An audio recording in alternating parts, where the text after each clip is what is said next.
Yo, what's going on? It's your homie Brian. It's your boy John. John, what's going on? And we got a new challenger who has arrived for this is your third time, right, Craig? Yeah, this will be the third time that I've been on the show. But still, the first time on video, DJ G Mills in the building on All Day I Play Radio. Thank you. I appreciate being back. Looking forward to talking some video games with you fellas. Some games. Some games, if you will. Absolutely. I'm looking forward to it, brothers. Okay, cool, man. Always a pleasure to have you on All Day I Play Radio. This is episode 17. 17? Yes. 17. Episode 17. Flying, right? Man, we are going through it, man. We are going to the ends of the earth here. 20's coming. 20's coming, man. 3 more weeks. We'll be at 20. Speaking of, we gotta do something special then. Speaking of 20, this is Greg. This is our 20-year high school. Yo, y'all are old. Yo, I didn't think about that until the other day. So I'm friends with some of my teachers. So this is just last night. Inappropriate. Why? I mean, it just happened. You know, like old people got on Facebook like after the boom in like the mid 2000s. Yeah. Like they got on in like early like 2010s or whatever, right? So after the my English teacher from 10th grade, and then she was also my sister's teacher, is Miss Shamborsky. She sent me a message on Facebook last night, of all places, whatever, of a picture of us in 10th grade. And I was like, yo, how do you have this picture? One. And then she put it up online, and it's like I look mad young. Yeah. It's just like I'm wearing jorts, and I'm like, yo, it's such a sign of the times. It's like this is the '90s just done over, and it's just like I can't believe it's been 20 years. It's been 20 years. It's like. And when you say us in that picture, are you talking about you and Brian, or just you in the class that you? It was me. It was me in the class. Brian and I had different English teachers. I was about to say I need that picture as soon as possible. It's on Facebook. It's on the Facebook. Greg and I weren't allowed to be in the same classes. I'm sure. After 9th grade. I can see that. And then they forgot in 11th grade. I think we had Spanish. Right. Awesome. Yo, because remember our Spanish teacher just like disappeared in the middle of the semester. Yeah, it was interesting. That was really interesting. And then we got somebody else. Was there a story behind that? Or? I honestly don't know. I asked him after he came back, and it was a private matter, but it's just like I was probably mad inappropriate to ask him anyway. It's just like you're a kid. I know. I was 16, 17 years old. I was like, I want to know where my teacher went. Like, where did you go? It's like, I'm not discussing that, but like, now you're an adult and you're thinking like, holy shit, there could have been so many different reasons. Right. Why that guy was no longer for like months. Like, what kind of jerk does that? What kind of kid is asking me all these personal questions? Damn it! Hey man, listen, I don't even remember what his name was, but our teacher in the meantime, man, me and Greg, that was Senor Bailey. Senor Bailey, yeah. Me and Greg were really bad. They were.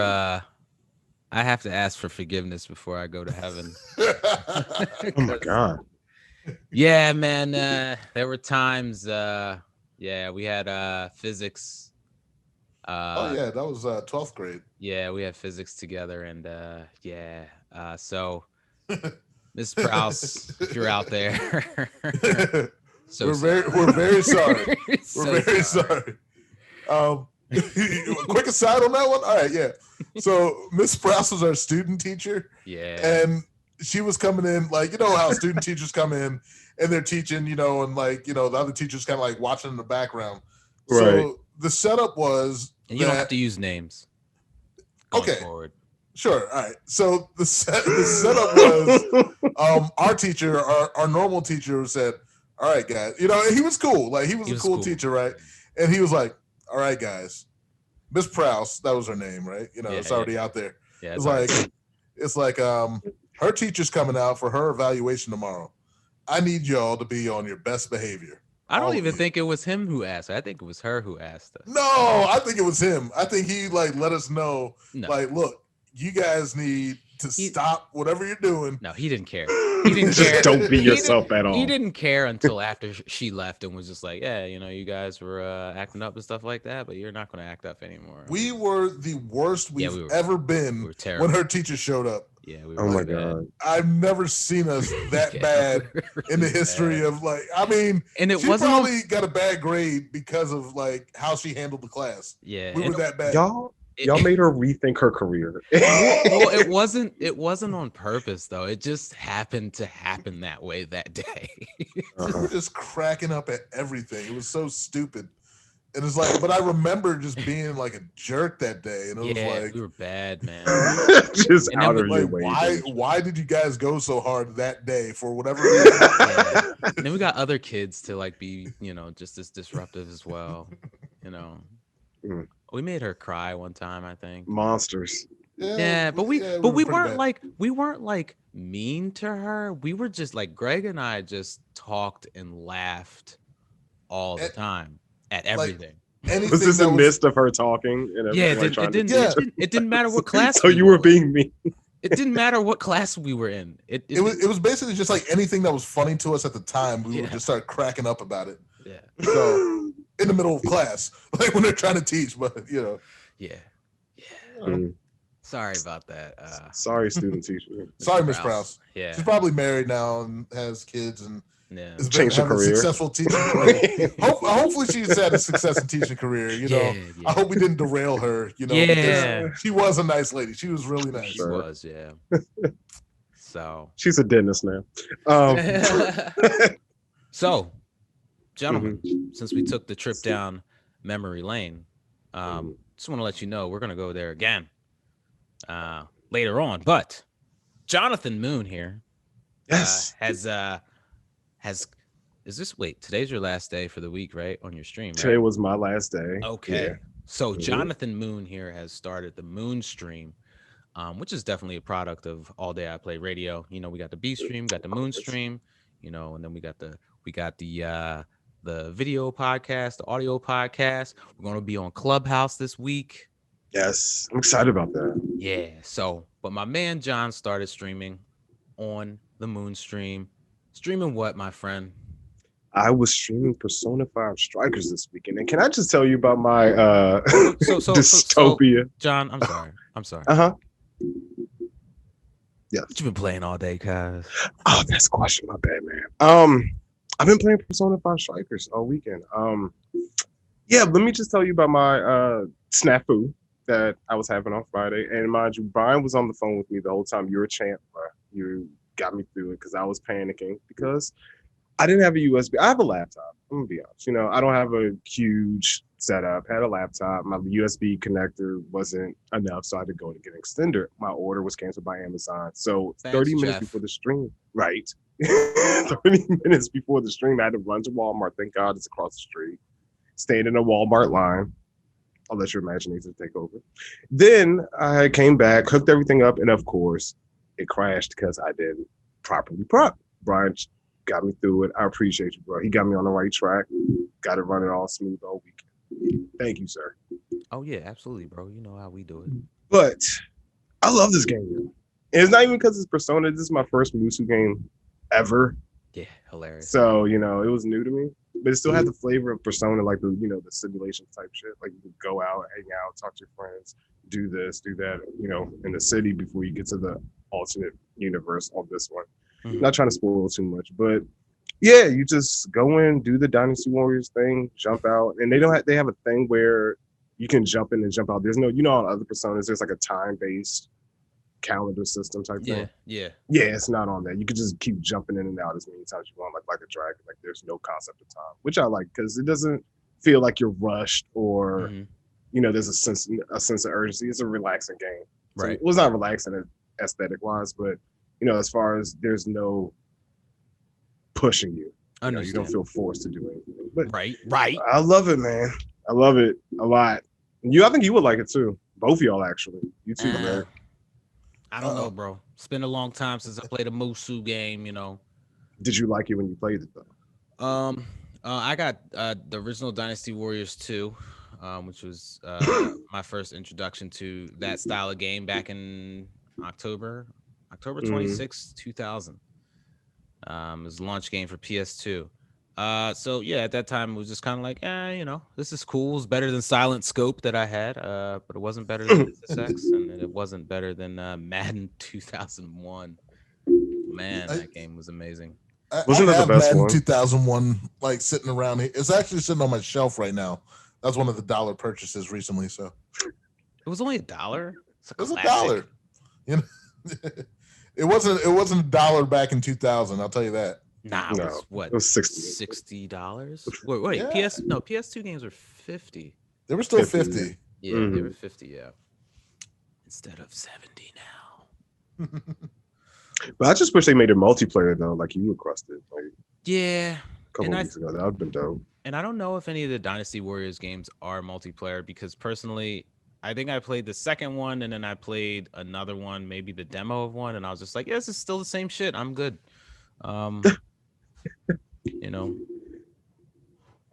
Yeah. Yeah, it just keeps the flavor of Persona. This is really for Persona fans, honestly. Like I don't see a person jumping into it without knowing the history of Persona because you're like, what the hell? Who are these people? Because you just start out with everybody. They do a little quick, I'm Haru, I'm Ryuji, I'm On. They explain what their little superlatives were or whatever, their background, like a sentence form. Yeah. But yeah, I'm a Persona fan, so I love it. Yeah, you are. Yeah, I am. A man is literally giving Sega trillions of his dollars. All of it, man. It's sick. I don't even get it. The games are so good. Listen, Sega. Anyone out there from Sega of America, Sega Japan, Peter Moore. What was that game called? Seaman? Remember that? I remember it was on Dreamcast with the microphone, right? Space Channel 5. Yeah. Space Channel 5, yeah. Jet Set Radio, all of them, This man is giving you trillions of dollars in the pandemic alone. Yeah, Knights. Yeah, Knights is a Sega. I had Knights. Yeah, this man is giving you so much dollars. You need to give this man all types of fan service, whatever. I don't know, streamers, swag. Yeah, I like swag. Sega Dreamcast, standee, so he can stand up and play games like he's inside of a GameStop in 1999. Yeah, that joint was like wasn't like gray, black, and orange. Yeah, I think it was black and orange. Yeah, right. And then one time, me and Nick were playing Confidential Mission, and then he had like a heart attack. It was weird. We called him Joe Pains, though, but that's a conversation for another day. I think I put Soldier of Fortune in there one time. So that wasn't smart. He's play M-rated games on the game demos at GameStop, on a Sunday afternoon, Yeah, probably not the smartest move. Who cares? Who cares about that place? Oh wow. Yeah, no. They got some fans out there. Hey, they do. That's fine.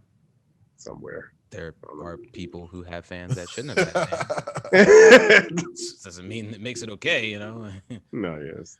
Hey, there are only fans, John, Hey, of course. Of course. Yeah, I was thinking of starting one, and just literally just having my controller like just sit there on video for hours. Vibrating. People would watch it and be like, why is the controller just sitting there? I think you'll probably make money on it because it's just weird. And like people are just like People just support There things that are is just some market strange, for you know. that. Just there's always a market for something that makes no sense Yeah. whatsoever, and I would be like, I'm with it. I get it. People That be man's like, an artist. why is there a controller? Like all day I play, baby, you know? Like, I say do just it. put my webcam Just on, see it. Just Go- shoot your shot. go to work and shit and just Come back, be Come back monetized and as hell. That's Why like, not, right? That's like phase 2 of the Underpants Gnomes episode of South Park. There's just a big question mark in the middle. Like phase 1, collect underpants. Phase 2, phase 3, profit. It's like, oh, I get it. I have no idea what to do in phase 2. But so John, you enjoying the strikers of Persona 5s? I'm loving it. I'm kind of heartbroken because I have to wait till next Wednesday. At 8 Come on, bro. You can make another save, right? Good. You can totally make another save, bro. You know, it's you're at leisure, bro, to do whatever you want, you know. Like, but I understand. I don't play Control unless I'm playing on the stream, but it's different. I don't care about Control the way you care about Persona. So yeah, you know, you're not obsessed with Control. Not at all. I've had enough of Control to go for the rest of my life, bro. Let me tell you, shit. Damn. You know, man. But speaking of which, what up? Can I ask you a question? What up? What you been playing all day, bro? Hey, man, you know I'm still playing Control, bro. You know. Yeah. Spoiler alert. Ain't nothing fancy happening there, you know. Just getting through the stream, you know. I text John the other day. I was like, I don't want to play this anymore. You did. How many pushing? Yeah. How many hours did you have left? You still have like, was it 2 or 4 hours left on your stream? No. You were like kind of tapped out of Control. It was after my stream. I just had a bad stream. I guess this was Thursday night. Like a game, like I kept dying. I didn't know where to go, and like that game is kind of like all about like, hey, let's you know, like find, you know, your way to go. And I'm just like, it's 2021. I literally just want you to give me a waypoint so I can beat your game and play the next one.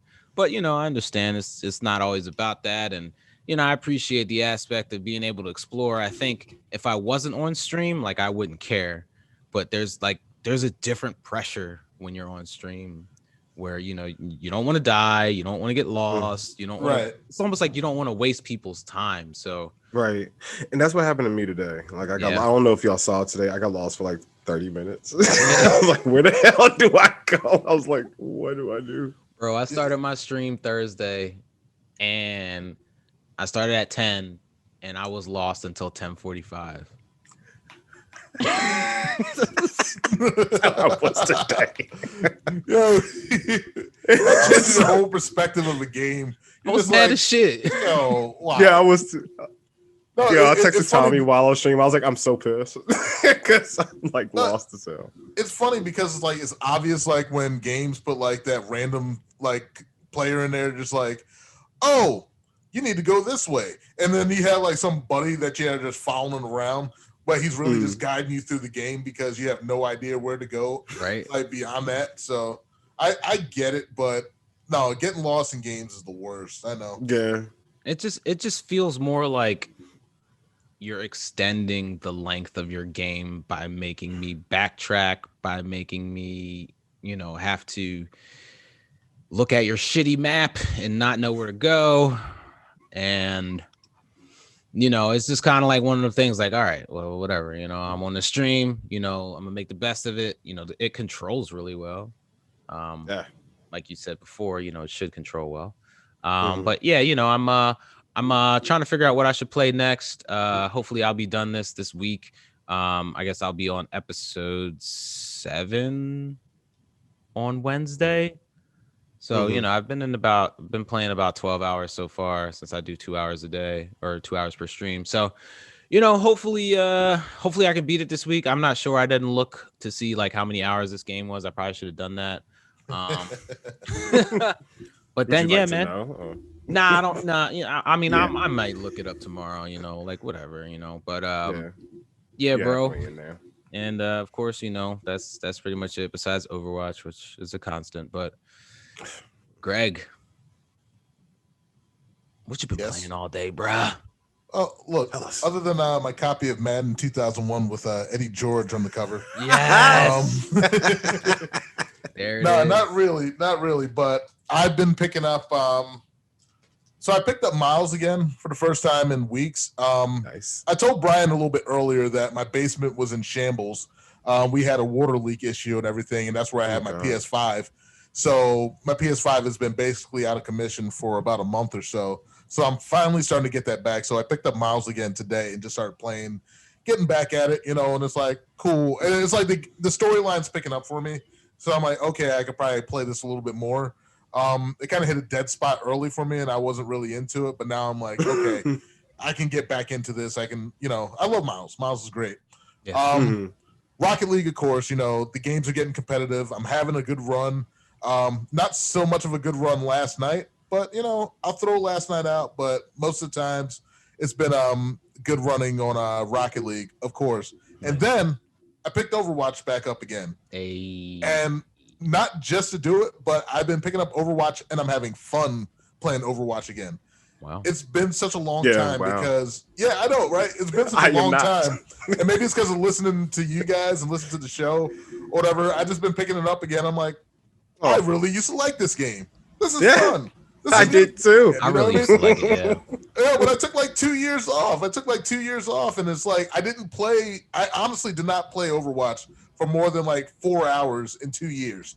And then it was Wow. just like I Okay. picked it back up again, and I'm like, That's yo, a day for us. yeah, this is great. Yeah, I know, right? So I'm like, am I shield today? I can heal now. Oh, I want to play DPS. All these characters are new. Who's this guy? You know, it's like Everything's I- fresh. I Yeah. use Echo for the first time, and I was like, Yeah. this is awesome. This is cool. Gross. Wow, I love this Yeah. game. And then I got angry again when we started losing, but you know, Yeah. it's gonna happen. Sounds But- like Overwatch.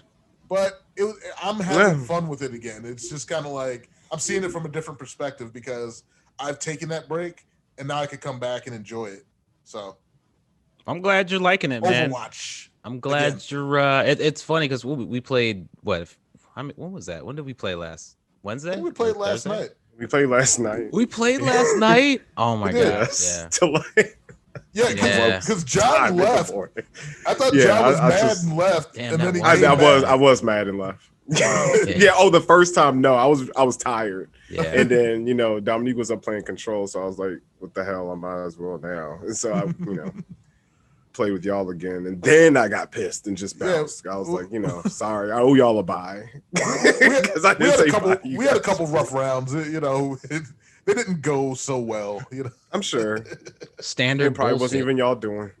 Standard Overwatch bullshit. Well, Overwatch is always going to have a special place, you know. 'Cause, Oh you my know, God. one, I wouldn't have met you with Overwatch never existed. This is true. that is true. And Greg, so it's like a little. Yeah, Yeah, kind it of worked out. brings it full circle in a way. This And is now we true. mutually hate the game. We were playing what WWE 2K15 or 16 at the time, Oh my and then God. Not And then 15. we I didn't just- have 15. It must have been 16. Yeah, It was I 16. didn't have 15.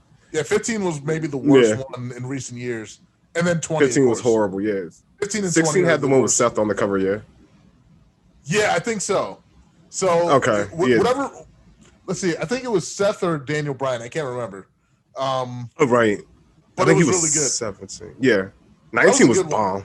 I mean, I still feel the same way about the series that they haven't Right. really built it for the newest console yet. They Is never the hair like- still a thing? Oh, the hair is still. The hair's been a thing since SmackDown 2. It's just like it still looks like trash and like Like oodles and paper noodles. mache. Yeah, if you had long hair, it looks like crap, and Did you you know, say oodles and noodles? Yeah. it looked like oodles and noodles, bro. Like in the dry ones, like before you put the water on it, and then you got like the noodle seasoning that you put on it, be all dusty looking. And like, Yo, I yo, can't. that is not that is not human hair. It's not even close. You know, No. so either you get a short haircut or you get like a Dragon Ball Z haircut, and that's about it in the game. Is it They still, still have and create a character. is it still made by Ukes? Ukes made the last one, but they bailed out midway through. So Mhm. what happened was they kind of had this hybrid game where it was like part use, part whoever was like filling in the blanks, and it was all trash. Like the game was terrible, like so bad. Yeah, it was a mess.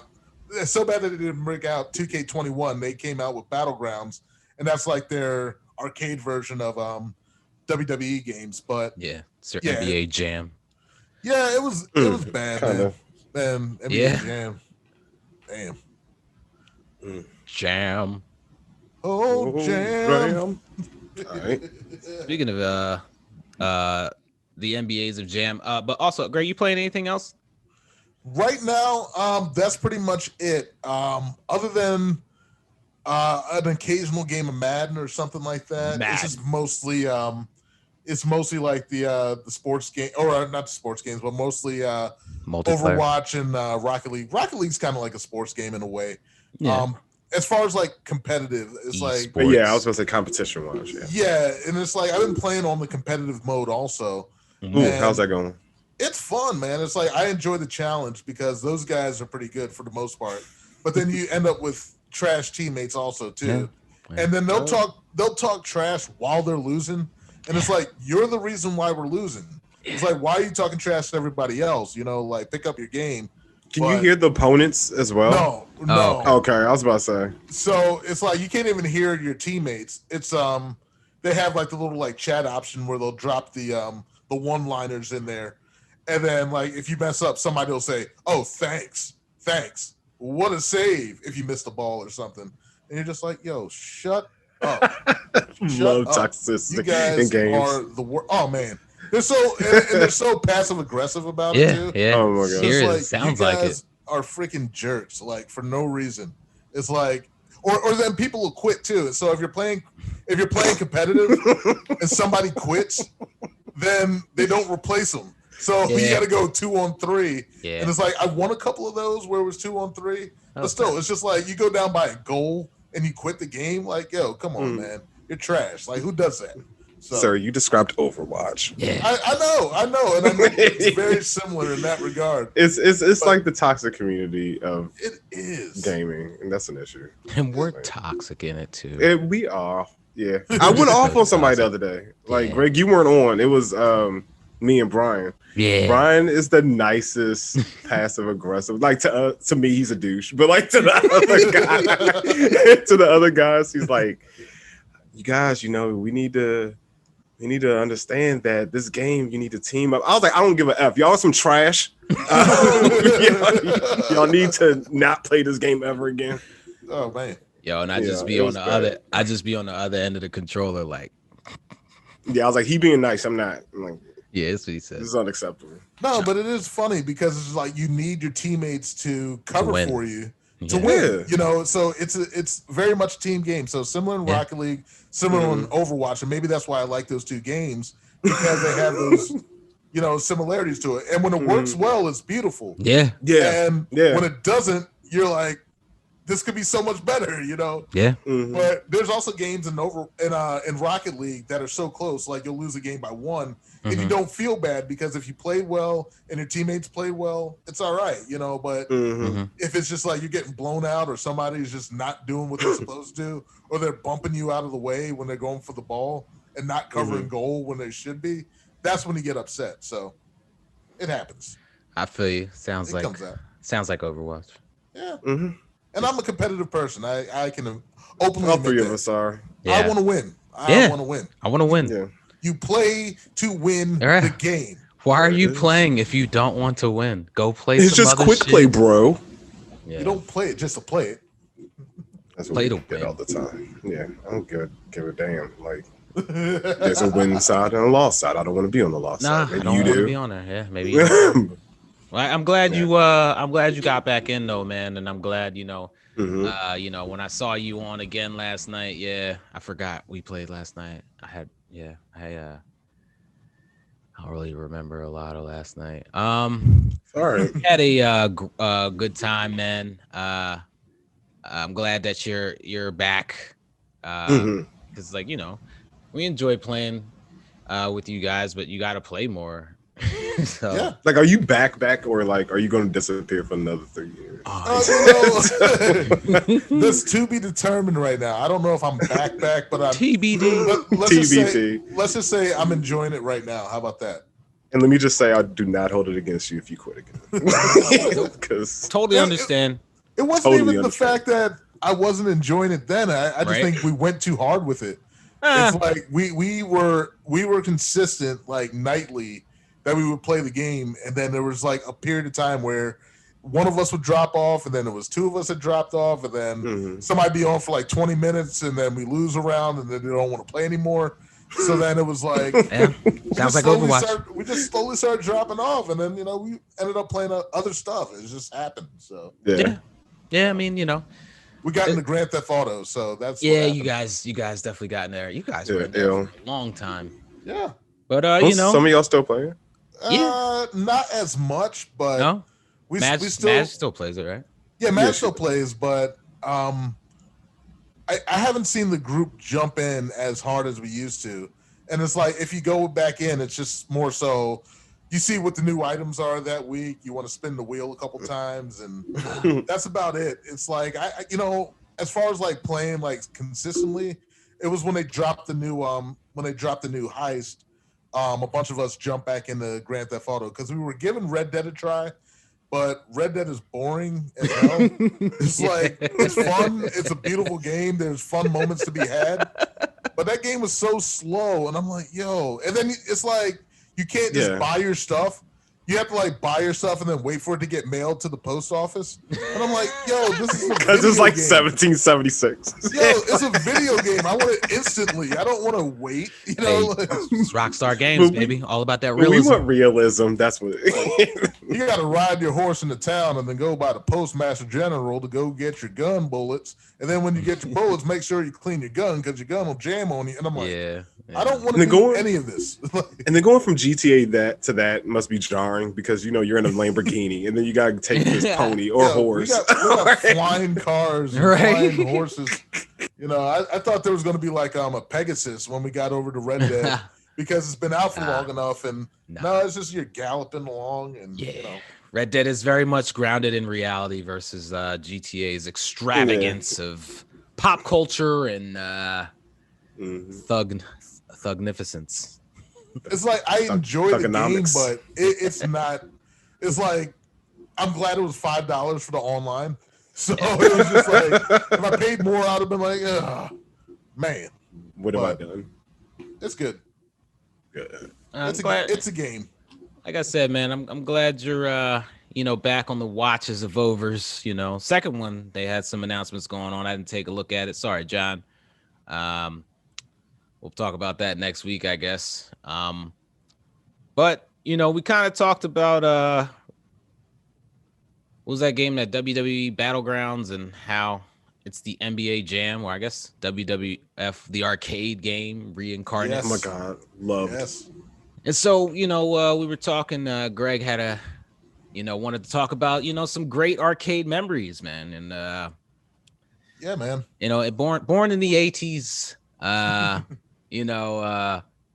Going to literally anywhere, there was always an arcade machine. Even if there wasn't like a full-blown arcade, you can go to the laundromat, you can go to the Chinese food restaurant. They always had a Street Fighter in there.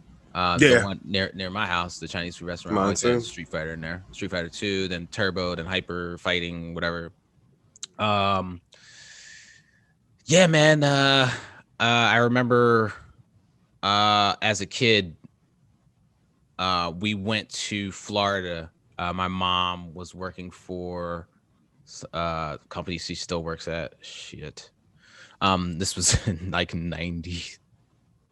Oh.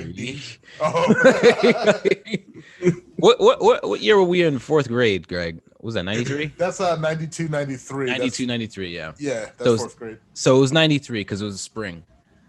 I remember my brother and I, so we're going to this hotel, and of course every hotel had an arcade machine, at least one. Mm-hmm.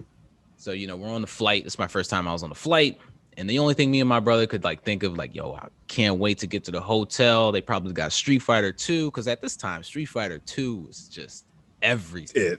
Yes. Like, just it was like everything. And so we get to this. It was a Residence Inn by Marriott, you know, which is very nice.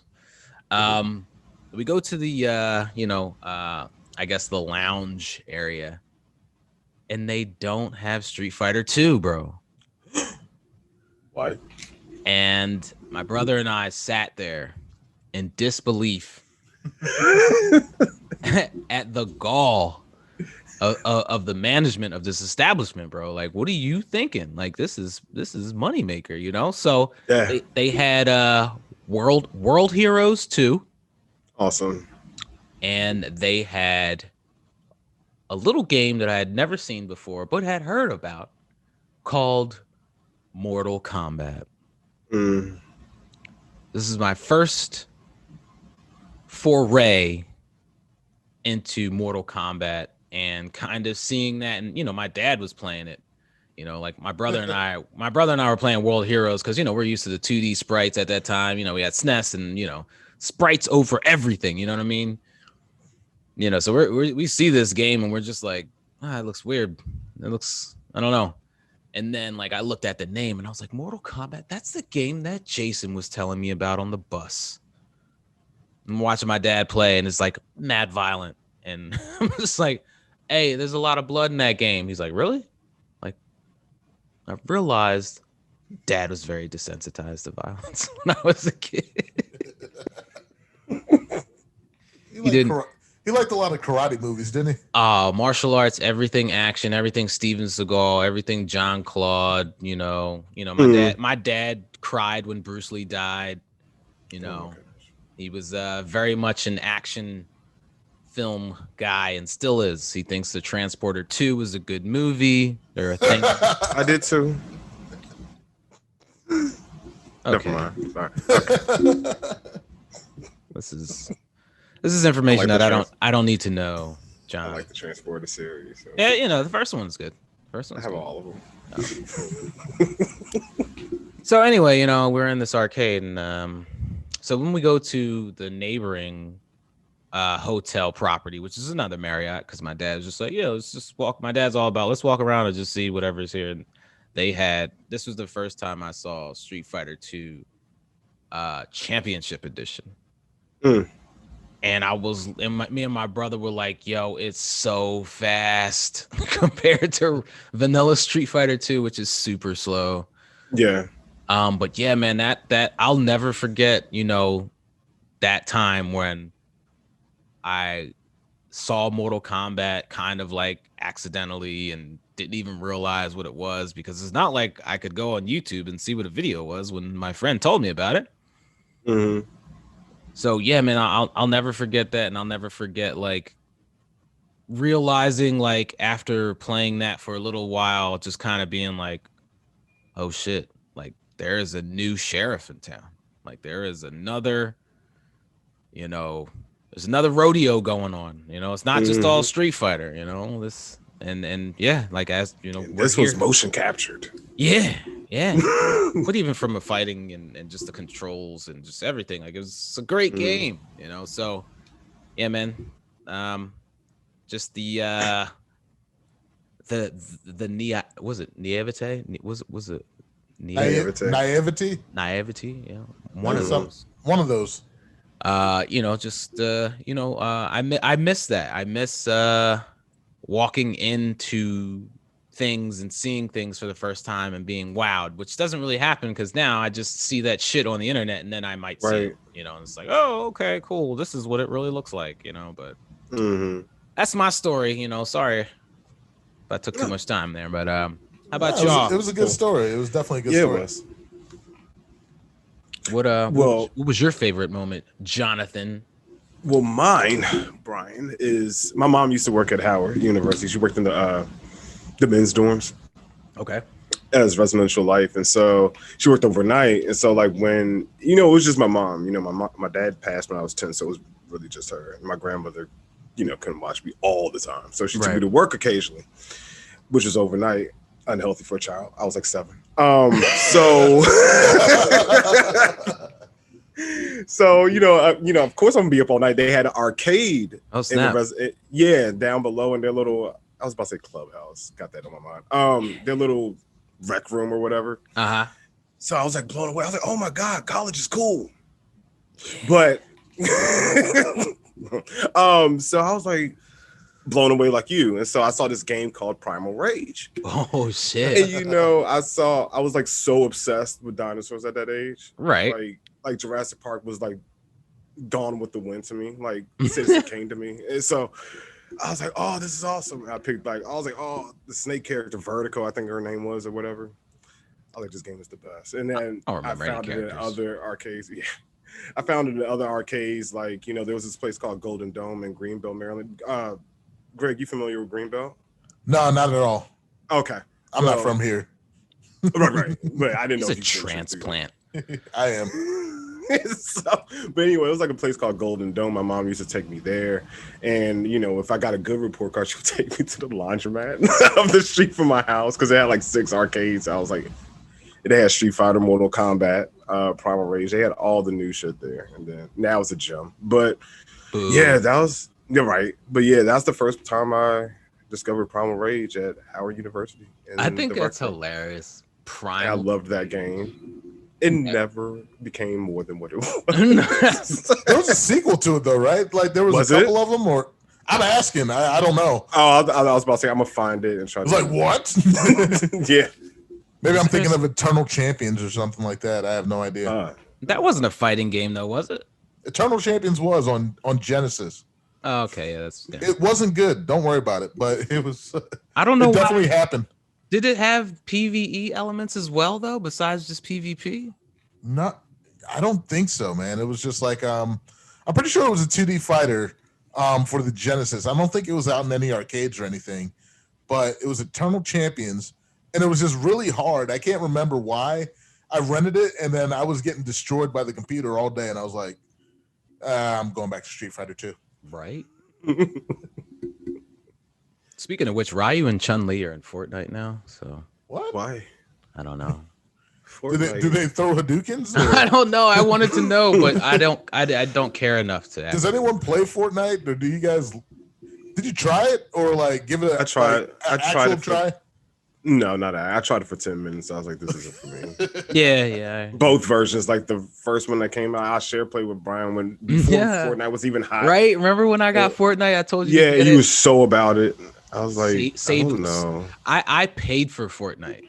Yeah, you did. I spent $60 for Fortnite before it was a battle royale shooter. Yeah, like I was like I had been following Fortnite for a while, for a few years, because it was on like the cover of Game Informer, and like I thought the premise of the Save the World edition, which I don't even know if anyone plays, I thought it was cool, but I didn't like it.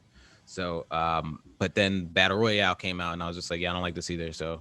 Yeah, I've never given a shit about that game. Yeah.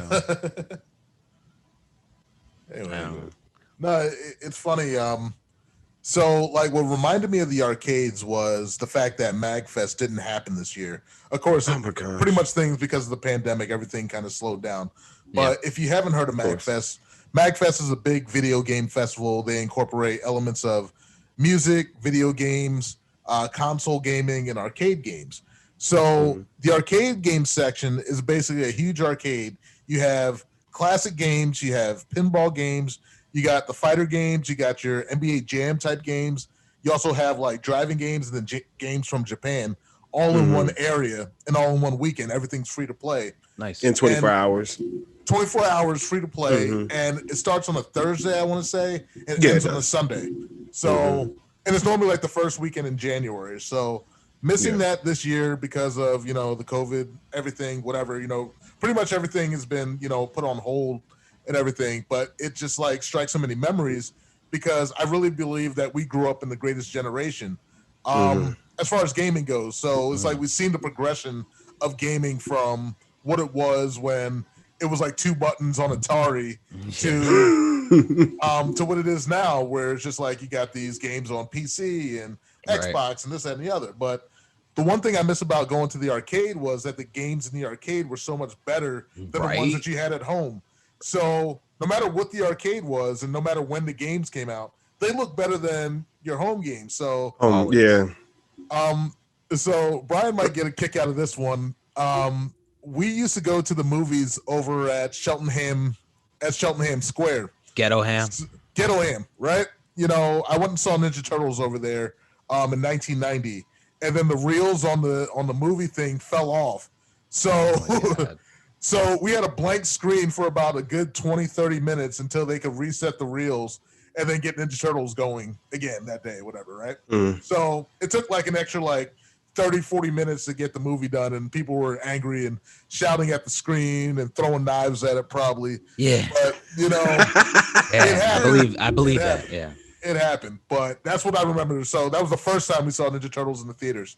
But that same day, the Ninja Turtles arcade cabinet was at that arcade. The arcade was right outside of the movie theater. Yeah, right? It was. So my dad gave me $5, or whatever, and went in and played the Ninja Turtles game. And it was $5, you know, I was like, okay, maybe I can make it. I picked Donatello because at the time he's my favorite Ninja Turtle. He kind of still is in a way, but I've kind of leaned on the Raphael, you know, a little bit more. Yeah, I see a vomit face. Oh, why? I'm asking. Are you Mikey or Leo? You know, come on. If Leo's your favorite, I think you just like swords and that's it. There's nothing about Leo's personality. That's not fair. There's nothing about Leo's personality that makes you say I'm a Leonardo guy. No, you're always people like leadership qualities. He was always telling everybody and snitching to Master Splinter. Yeah, he was. Raphael was doing this. No. That's the one I didn't like. And Mikey, was the man. I mean, people like Mikey too, but it's Mikey was just too dumb for me. It was I like Donnie. Donnie was like the intellect, so whatever. Anyway, so my dad gave me $5. I picked Donnie, of course, and then I start off, you know, and then I'm playing by myself, and somebody joins in. They pick Leo, somebody picks Mikey, somebody picks Raph, and then at a certain point, we got a full 4 players. Nice. So we're just going right, and then we're getting we're getting far in the game, and we're making progression and everything, and I'm thinking to myself, oh my god, we might beat this game, right? We might do it. So there's a crowd of people that are kind of filling in behind us or whatever, right? And I'm playing the game and I'm hitting the buttons and everything. I'm trying to win the game and beat Shredder at the end, and we finally do it. And then I remember people cheering behind us, yeah. And it was it was such a great feeling. I think I'm 7 or 8 years old at the time. I was going to ask you, how old were you? And I'm just feeling uplifted. I don't know if I was even doing anything. I was probably hitting the button and just wasting quarters. But that $5 got us stretched you. Got us from the beginning to the end of that game. And it was just to Brian's point, it wasn't even just the arcades. Anywhere you went, there was an arcade machine somewhere. Yep. And even your roller skating rinks. Yep. Pizza places, there was a Pizza Hut that had a 6-player X-Men cab. Oh, there was this place called Fingers, Wings, and Things. Is a chicken spot on Ridge Pike, near where I grew up. Fingers, Wings, and Other Things. Yeah. Yes, and they had Tekken 3 there. So that's the first time I played Tekken 3. Was there at the chicken spot, right? And it was a quarter too. It wasn't even 50 cents like it was at the arcade. So I was getting in. I was I don't even know what horang. You know, I didn't know how to pronounce it back then. You know, and I was just all I got to do is kick, bet. You know, so just there being a game basically pretty much anywhere, and it's just every mall had an arcade or a few games or something like that. Yep. Again, the roller skating rinks, just any place that you could think of. Chuck E. Cheese, you know, and even pre Dave and Buster's, when Dave and Buster's actually had really arcade good games. Arcades, when Dave and Buster's was truly an arcade heaven. You know, it's just all of that, growing up on that, seeing the games before they came to console, or seeing what they look like in the arcade. Even if you had it on console, you just knew that the arcade was just a little bit better. Yeah. Just that whole era of being able to live through that, see the evolution in gaming, even in the States, and then what it became to, and then now like pretty much everything is home based at this point. But still, just like being able to live through that in this country, to see the evolution of gaming, and I still think it's just like one of the best times to grow up. Period. Yeah, there was a Netflix, I believe it was a Netflix documentary about arcades. I can't remember what it's called, but it was really good. It just kind of really like yeah, right. Just kind of really took you through like, just more or less like just how they were. Like Dave & Buster's isn't an arcade now. Like so it's about this arcade in New York City, and just like arcades brought, so like I never was angry at anyone that I lost to in the arcade. Like it was just like, damn, you beat me, bro, like good job. And that's how most people's mentality was. It was so like in the mall that was near my house, we had two arcades. We had Supercade or Super Arcade. We weren't allowed to go there because there were people who smoked cigarettes outside of there, so we weren't allowed to go there.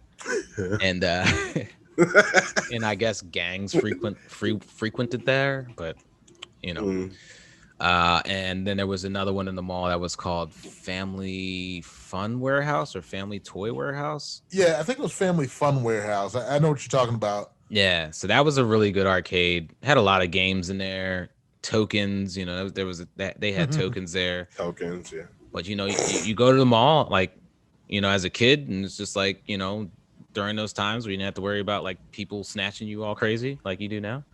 And so you go wander off like, I'm gonna go to arcade, mom. Like, okay, yeah, like here's here, my mom would be like, here's $1, and I would just be like,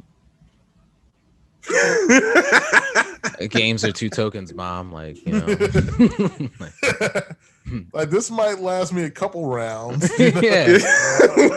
I did. I remember the first time I played Mortal Kombat 2, and I picked Jax because I was like, oh, they got a black dude in here, and there were no black characters in Mortal Kombat 1, so it was just kind of cool for me as young black kid, and I remember like getting this guy all the way down to his last amount of health and being like, oh my gosh, I can beat this guy.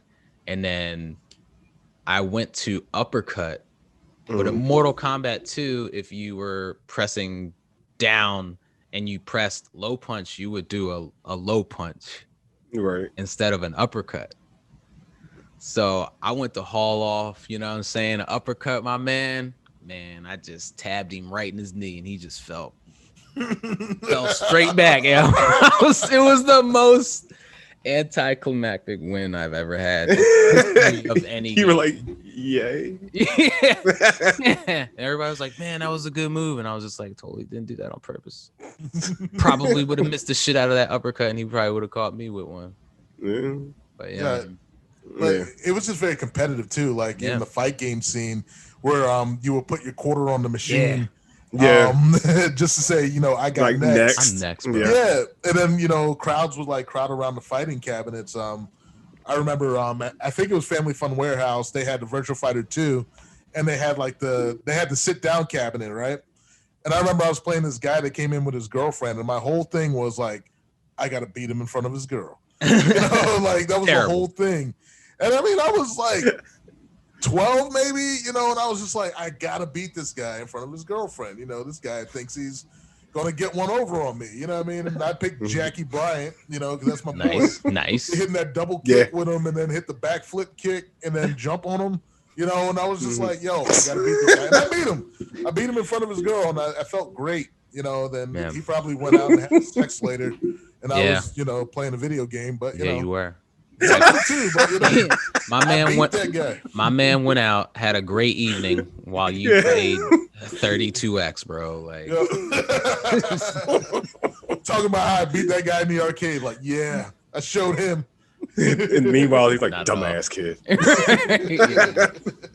Yeah, man. They're it's sad, man. It's I I talked to my daughter about it. I'm just like, you have no idea like how amazing it was to like this whole like you see like our setup, like we have arcade machines, like all day I play Radio Arcade Edition, like because I will always forever love arcades because there's nothing like it. There's a few, and there's one in Virginia Beach the last time I went that's still an actual arcade, and so but I haven't been there in almost 10 years.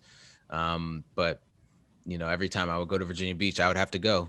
The Real McCoy, as was what it was called. It was it's a great arcade. Played the Initial D driving game the first time there. It was awesome. So good. And that's the thing Greg was saying. Like MagFest scratched that itch for us. Like we missed the arcade so much. Us going to MagFest once a year. It gave us that fix. You know what I mean? And it's all day. Again, everything was on free play, and it's free. Yeah, and like the NBA Jam tournaments would break out. We had one, they had tournaments. Yeah, we had one year. Like, so MagFest is over, right? So this is when it was still over at the there's a Hilton in Virginia that it was at. It was in Alexandria, Virginia. So it was still at the Hilton, and it was on a Sunday. Everything's kind of closing out. We were actually staffing the convention, so we were helping out. So this is kind of like the dead dog party. So everyone that worked the con is like eating pizza and having drinks and enjoying themselves, right? So enjoy yourself. The NBA Jam cabinet's out there, right? And we're just like, we'll get a couple games in, And this is like all my friends are from Boston. I don't get to see them all the time. So we played like an entire night of NBA Jam. And I want to say we played for a good solid 2 to 3 hours. And all the games were close. And you didn't even get mad when you lost. Like, there was one game where he had John Stockton, and you remember like at the end of the game, and you shoot a half court shot. It's like this big underhand scoop, right? Need to be a big underhand scoop from like 3/4 of the court away. Hits a three, beats us, and we were so happy for him. We were like congratulating. We're like, yo, you just beat us. That was a great game. We were like so happy, and it was like one of the most legendary nights ever. As far as like we're all like talking crap or whatever, we're having fun, we're having a couple drinks in our hands, and it's just like it reminded us of like when we were kids, just playing like at an arcade, but with alcohol. With alcohol. Now you're an adult, and like the scene kind of exists a little bit. Like you have the barcades that are around, right? Yeah. But there's still no replacing like when you were a kid and those games were brand new. But it's still fun to remember those, and if you ever have the opportunity to play arcade games, I definitely would recommend it for anyone. Just so, you play in public, and that's where you show off your moves if you know what to do. So I'm taking my daughters to an arcade this week. Nice. So, but yeah, man, I have a question though. I don't think John, you played this because you don't play sports anything. So, Greg. Yes. NBA Jam or NBA Hang Time? NBA Jam Tournament Edition. Is where I was going to be. So that's like right in between. Vomit. Hey, I'm sorry. Like Hang Time was a little bit after my era. Like I wasn't in the arcades as much after Tournament Edition. Hang Time came out. I know it's probably a better game. I know it's a better game. But if you're going to tell me, like, what are you going to play? It's going to be Tournament Edition. NBA Jam. I need to get the, those arcade 1-up machines? Yes. Yeah, the NBA Jam one has NBA Jam Tournament Edition, and NBA Hang Time. And I also think there's Wi-Fi built in, so you can play online. Yeah, but you can only play against other people who have that arcade machine. So it's like 10 people, probably. Be having the most epic matches of all. I think you probably would have to like build your own community on that one. You probably you have to reach out on social media to find out like, yo, who else has this, right? So we can play. And everyone's like a middle-aged man, so like they're probably like all hype, and their wife's probably like, "What the hell are you doing?" He's like, "Honey, I'm playing with Chet right now. We're playing NBA Jam Tournament Edition. It's just like old times." like you wouldn't know. Like you wouldn't know. You have to be of a certain age to like remember when that game first came out. Yeah. And it's just like it's so good. Like there was nothing else like it at the time too. No. You know how like Mortal Kombat had the digitized characters, Mhm. and they did the same with NBA Jam. Yeah. And it looks like Charles Barkley or it looks like Sean Kemp. Jordan wasn't in the game, but you know, it looks like Pippen and Horace Grant. You know, it's like you still want to play it though. It's just like I thought it was going to NBA Jam session. Like I didn't even know. Yeah. And didn't they have like celebrities on there? Yeah, well, they had like Bill Clinton was in there, Al Hillary Clinton, Air Dog was in there. You know, they had some mascots in there. Yeah. It was wacky, and the crazy thing too, like so you think about like that, you know, shit like that where you know there's no internet, right? So you go to the arcade, you know, you've been going to the arcade and you've seen NBA Jam numerous times, and all of a sudden you walk by and you see someone playing as Sub-Zero, and you're like, yo, how did you get Sub-Zero? You know what I mean? Like that self-discovery, like you know, like my daughter looks everything up, you know, like she, you know, like it's different for kids now. Like for us, it was just kind of like you got to touch the stove to see if it's hot, because that's literally the only way you're gonna know, because no one else knows. So yeah, that's true.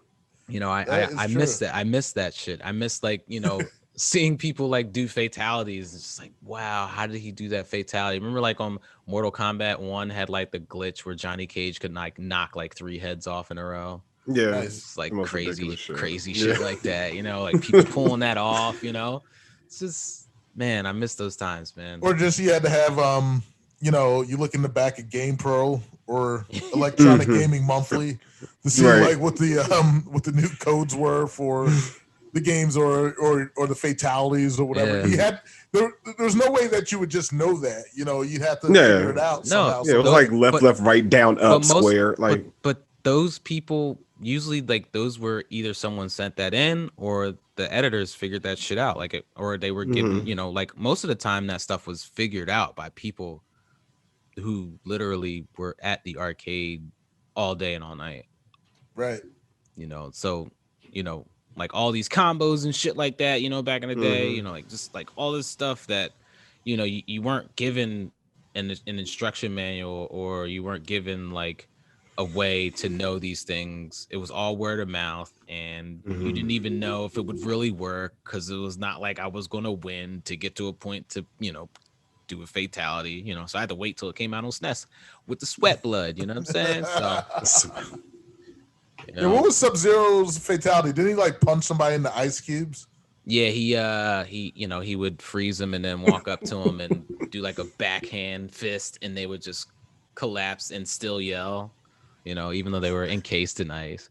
And dead.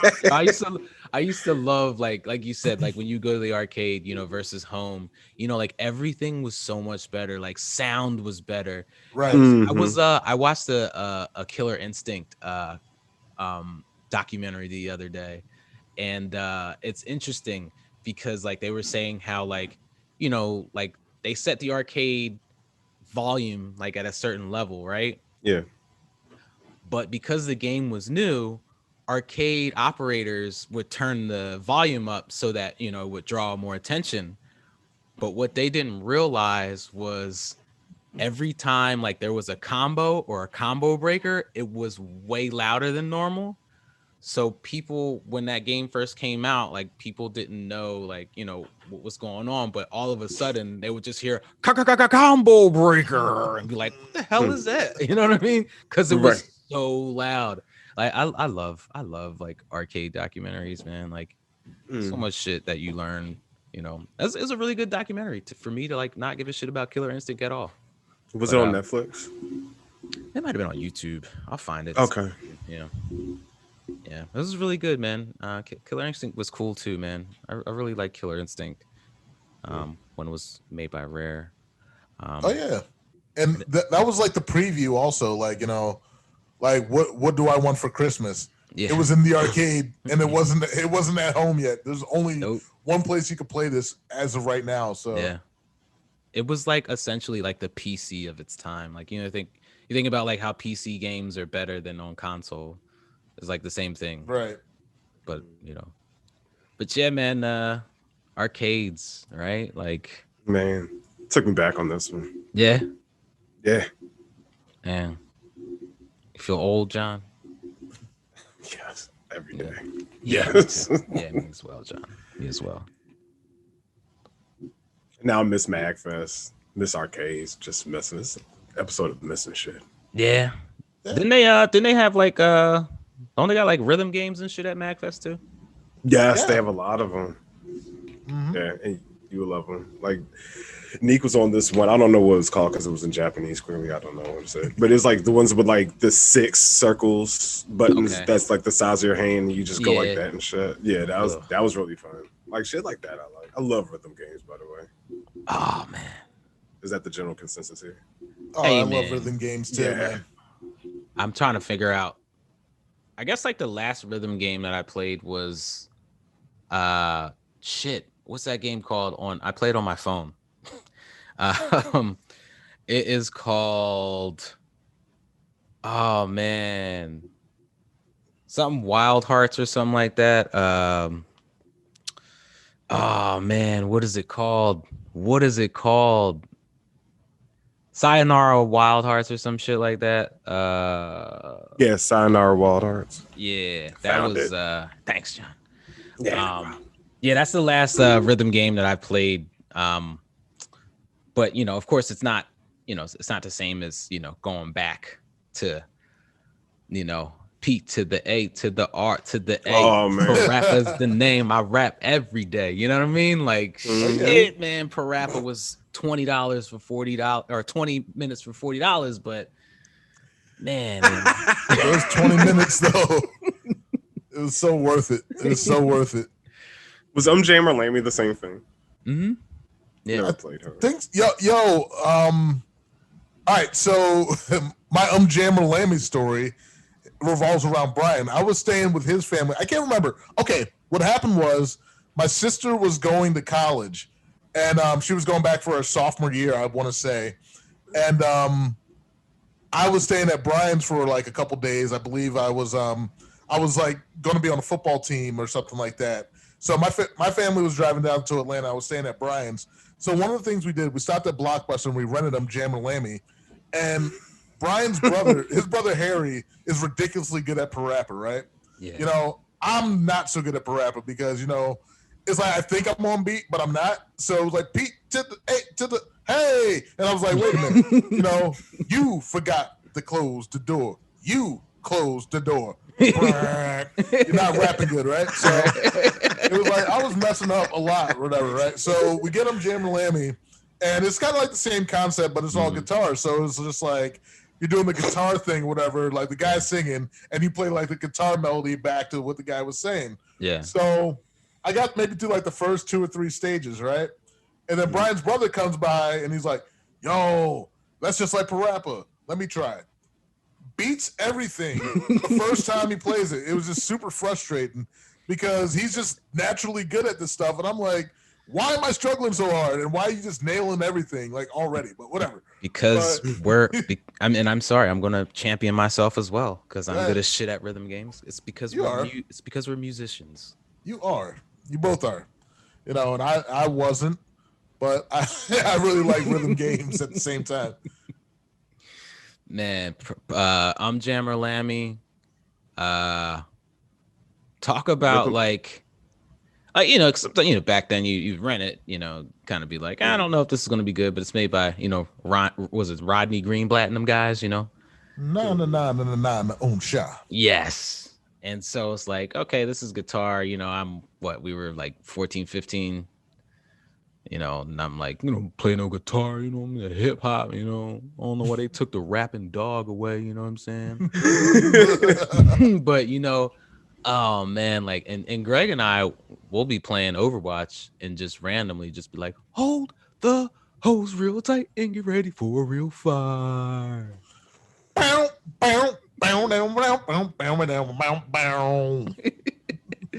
It's these songs from these games at 30.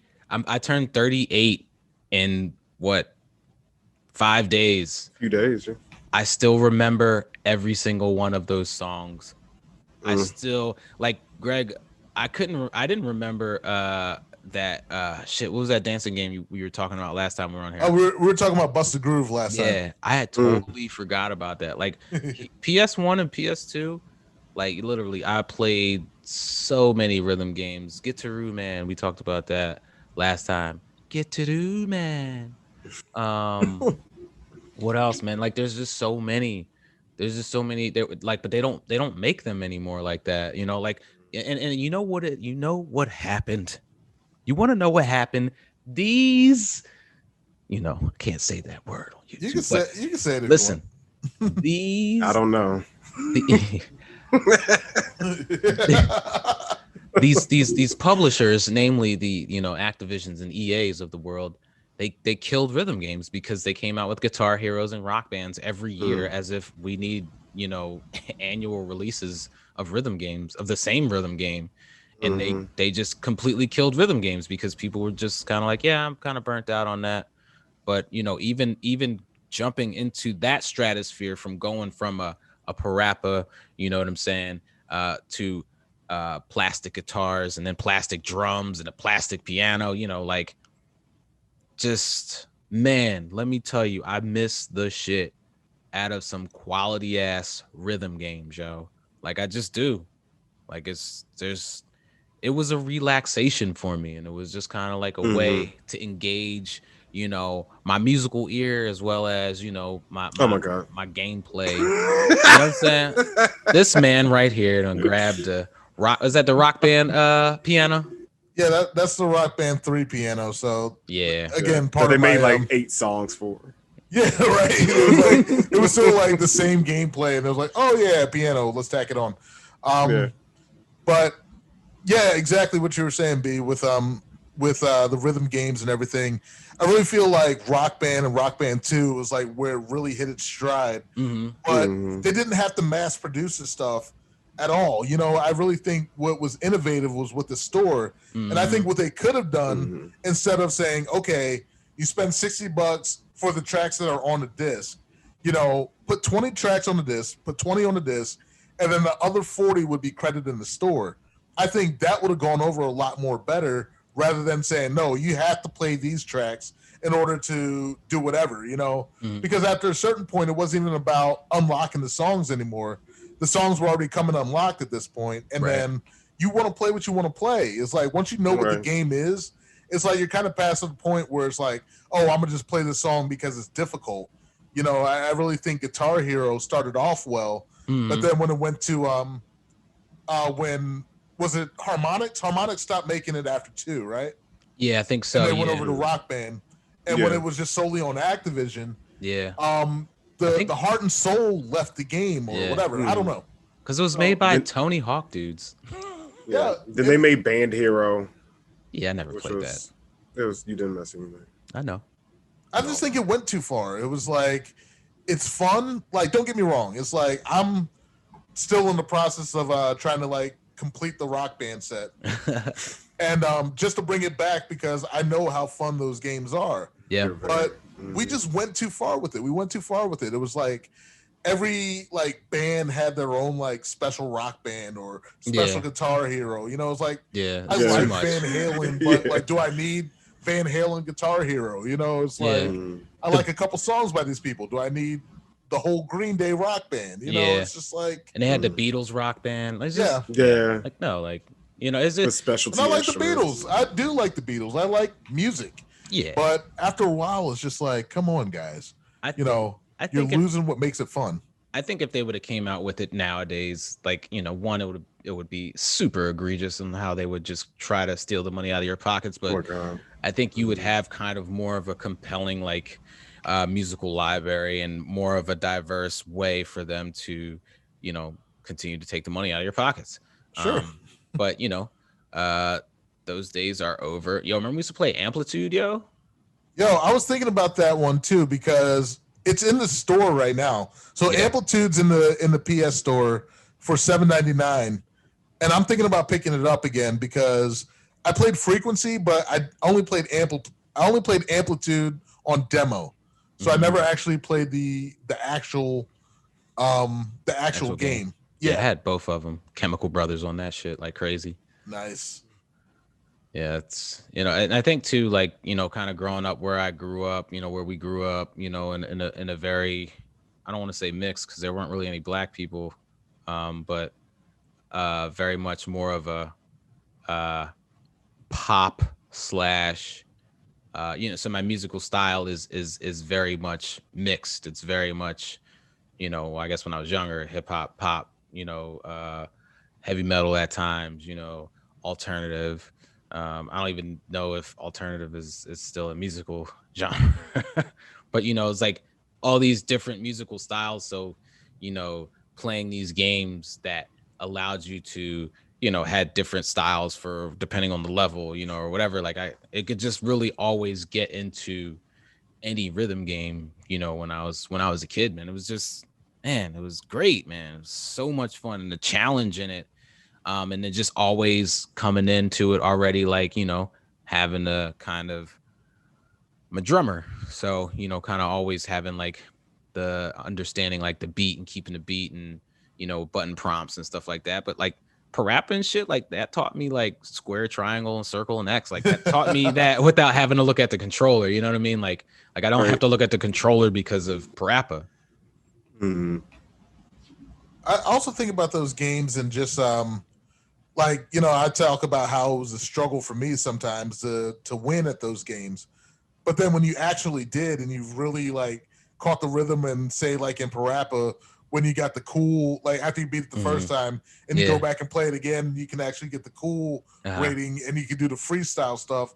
And then the board opens up and little things that are like a little bit different, like on the last stage of Parappa, if you're rapping cool, there's a spot where Chop Chop Master Onion starts breakdancing in the middle of it. So he hits like a little two-step, right? And then he just starts doing the spinneroonie, and then he comes back up and then he hits it like this, where he's just like got his hands out and he's posing with it. Yeah. And then it's just like just fun, man. It's just like was just a fun game. So shit like that, like Chop Chop Master Onion, like stepping out of this like line of like characters who are clapping and stuff and watching Parappa rap and just all of a sudden like break it down. That's the type of shit Greg would do in the middle of class, yo. Like just like in the middle of. He's done it as an adult. I've been to one of Greg's gigs. Greg would leave the booth if it's a good song he's really jamming to. He would leave the booth, walk through all these people standing in a circle that's already battling or whatever they're doing. Greg would get in the middle of them and just start doing that spinneroonie stuff. Like yo, man, I used to love shit like that because it would literally be I would be the only one who knew what he was doing, and then that just made it even more funny, like to me. So I've done that at weddings too sometimes. Just like. Weddings that give me free alcohol, and I never like advertise myself as a wedding DJ. I advertise myself as a DJ that will do weddings because you know what, weddings pay, right? So it's just like it is. I did John's wedding. He knows. Yeah, I felt so bad. Like, oh man, I felt so bad. I was super sick that wedding. Yeah. I was super sick that day. I had to call in reinforcements, but. Damn. I still had a good time, but I was on the struggle bus. John was on the struggle bus, but for different reasons. Yeah, I was completely intoxicated. Me and Anthony were done. He was toe up. I was fine until Anthony gave me that Patron shot. I've been drinking Jack all night. I was fine until that point. Oh man, you went overboard. There was some floral herbal essence, if you will, outside. That understand. It's also fun, but it's like I feel like I feel like the rhythm games like led me to DJ in a way. Nice. DJ Hero. DJ Hero, like to a certain degree, Hell, did you play that? I have both of them, but I don't have the controller. So that's on my list of things to procure for the Xbox 360. I think my controller's at my parents'. Did you have it on PlayStation or Xbox? I had it on Xbox. You don't remember? I didn't buy shit on PlayStation 3.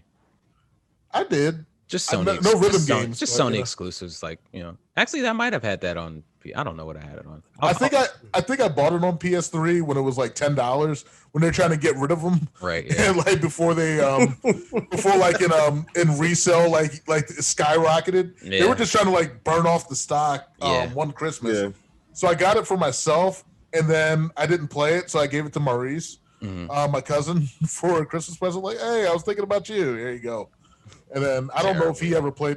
Yeah, I am the worst. I still have somebody's going to get let's see, Destiny 2 and MLB The Show 17 for Christmas one year. So who do you hate? it's kind of, and I'll rap it too. You know, like I was thinking of you when I got this. Here's MLB The Show 17. The servers are turned off. You can't play this anymore. Yo, Ken Griffey's on the cover. So hey, I mean, That'd been perfect for one of your little.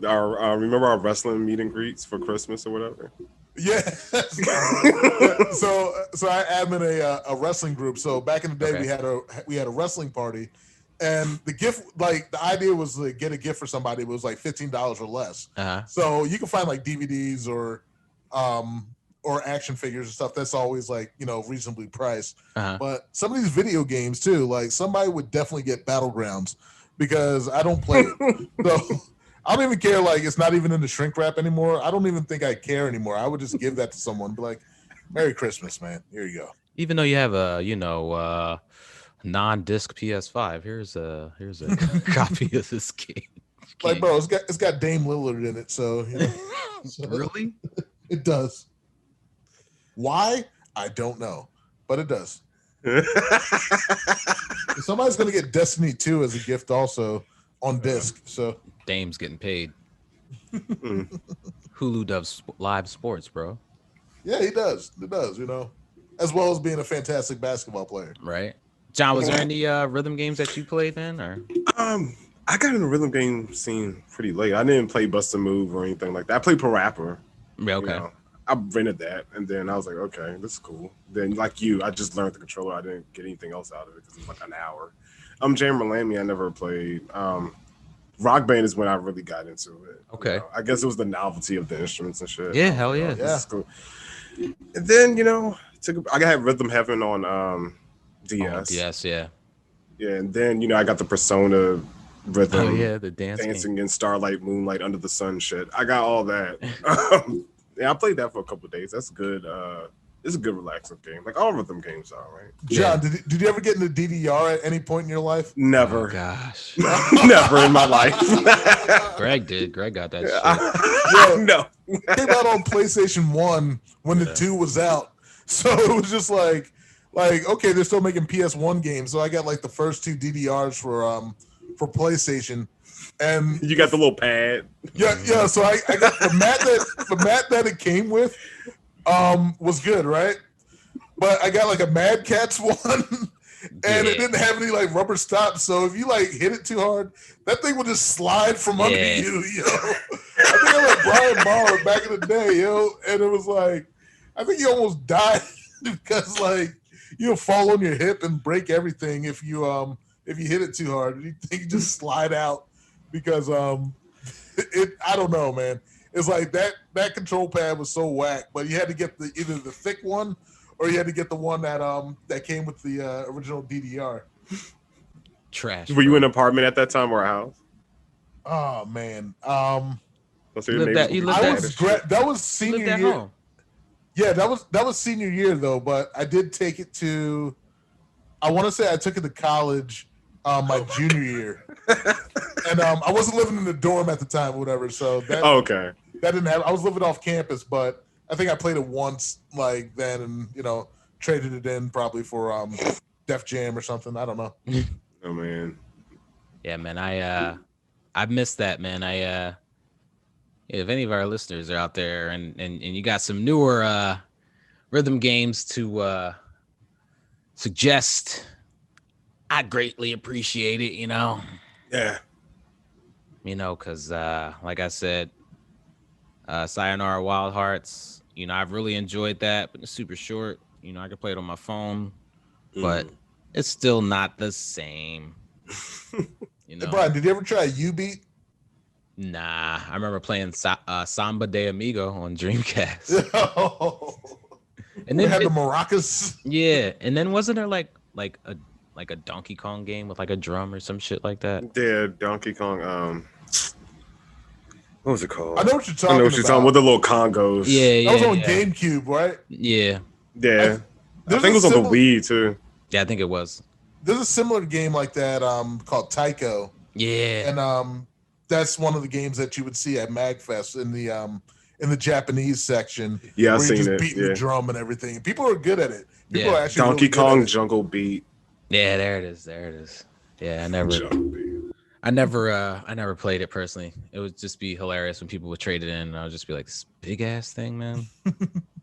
You gotta You put it bought in this? like a big plastic Ziploc bag and hang it on the wall. How much did they get for that? Like $4.50. Maybe not even that. I feel like I'm part of that too, because I work at GameStop as well. I definitely like took kids' childhoods from them and put them for sale like instantly. Right after Like, they oh, left that's a the store. Nintendo? Yeah, you'll get $2 for this. Right, They sir. sell it for like 160. $4 million.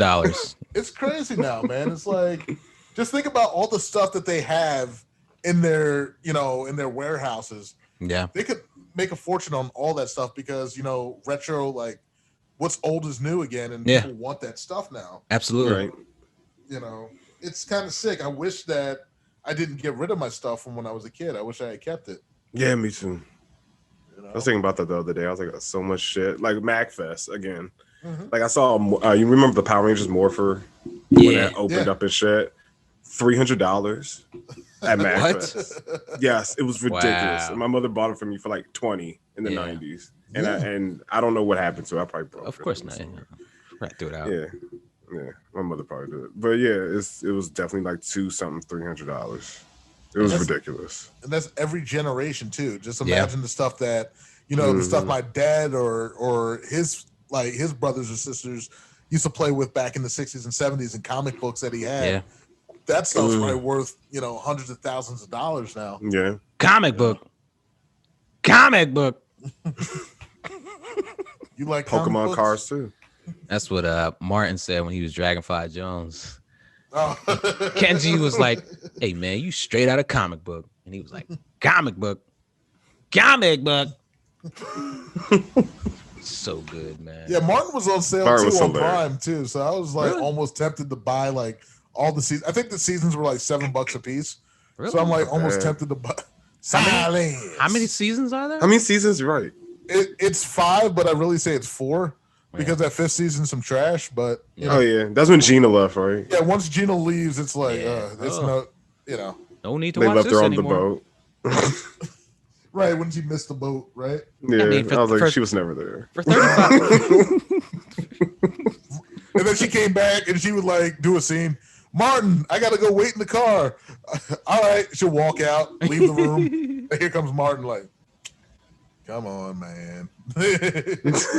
Crazy, right? Crazy, like, just how like I guess when you're young, everything feels so much better. And I think, personally, rhythm games and arcades kind of really, they are milestones in my gaming career. They are, with arcades, a completely different understanding, of multiplayer and, yeah, I could play with my brother, but it's different, the competitive nature of a stranger, and then rhythm games just like really getting into, man, pretty much. There used to be this one made by Konami, Beat Mania. Right. Okay, I know what you're talking about. And at the time, my brother was like dating this girl, and her brother had a chipped PS1. And man, I used to play, I would go over there with my brother and I would play like all of these Japanese games. And he had Beat Mania. And I was like, wow. But Beat Mania is just, it's too much, man. It's That's the one with the keyboard and the Yeah. record player. Is that 2DX? 2DX and Beat Mania are the same thing, right? I'm not sure if they're the same thing. Okay, but okay. Yeah, Beat Mania was just like, I would just look at it and just be like, yeah, it's just too much for me to even try to. Damn, Beat Mania was serious. It was vicious, bro. No, man, I got some friends out of Boston too. They're really into the rhythm game community. So, Sound Voltex is another one where it comes with the big controller, and it's like you got to like wind the beat too, and it's got button controls and everything like that. I think Beatmania and 2DX and are kind of like in the same family. I'm not sure. I'm pretty sure they're all made by Konami as well. But also Dance Dance Revolution, of course, and That's then Konami, yeah.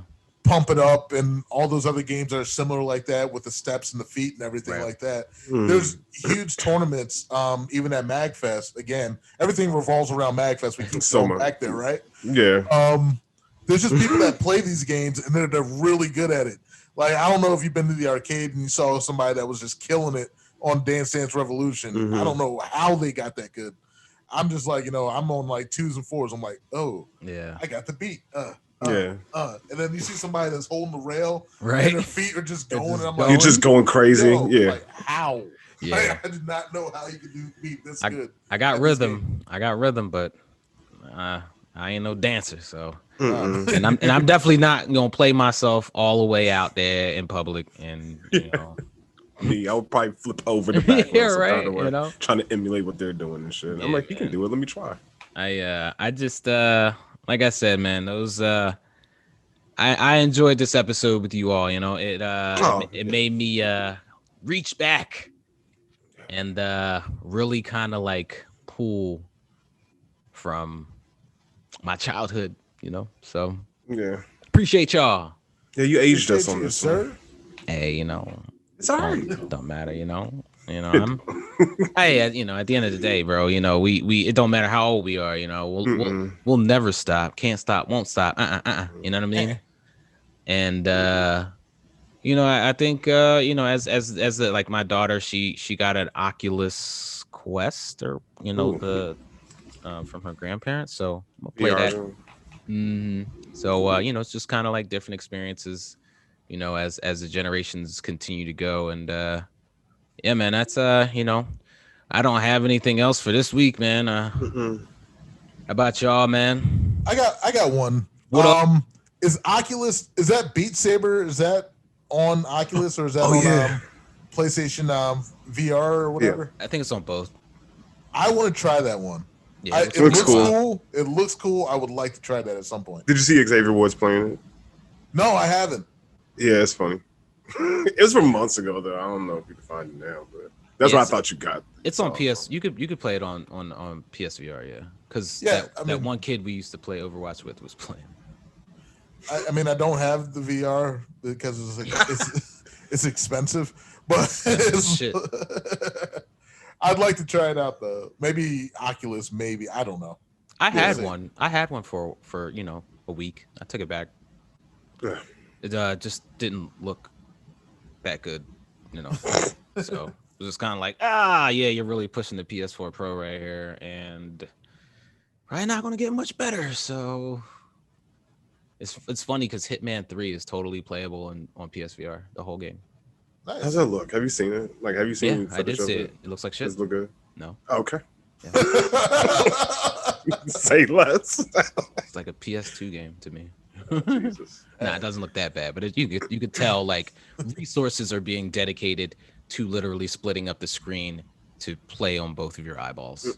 And that's why VR is a huge resource drainer, because it's literally displaying two of the same screen. So unless you got one of those ones with a phone and it's just like, ooh, phone on my face. They still do it though, right? They still split it up into just but whatever. Yeah, I don't think I'm gonna put my phone on my face at any point. So yeah, not now. Ever. Yeah. But go ahead, John. I guess do my thing. Do your thing.